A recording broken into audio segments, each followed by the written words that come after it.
தயவு மூக்கு முனையும் புருவ மத்தியும். மனதை எப்போதும் சிற்றபையின் கண்ணே செலுத்த வேண்டும்.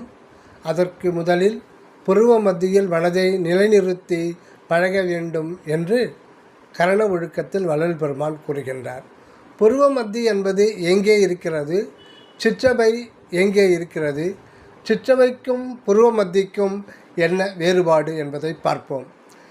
இரு கண்களுக்கு இடையில் பொட்டு வைக்கும் இடமே புருவ மத்தி.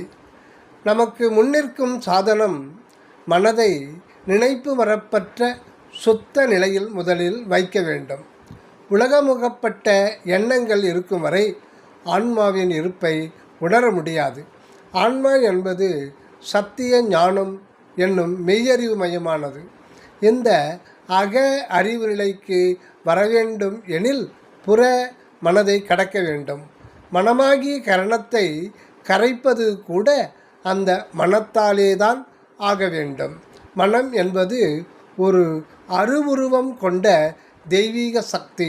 இது இப்போது காரியப்படும் இடம் கண்டத்துக்கு கீழ் பகுதியாகிய இதயஸ்தானம் எனப்படும் அநாகத பீடம். இது அருவுருவம் ஆகிய சூக்கும உடலில் காரியப்படும். இதயஸ்தானத்தில் இருக்கும் வரை நினைப்பு மறப்பற்ற நிலைக்கு சாத்தியம் இல்லை. எனவே மனதை விசுத்திக்கு அடுத்த ஆன்சா என்னும் ஆக்கினை பீடம் அங்கு நிலைநிறுத்த வேண்டும். இது அருவுருவம் ஆகிய சூக்கும உடலில் உயிர் உணர்வின் எல்லையில் முடிந்த 6வது இடத்தில் உள்ளது.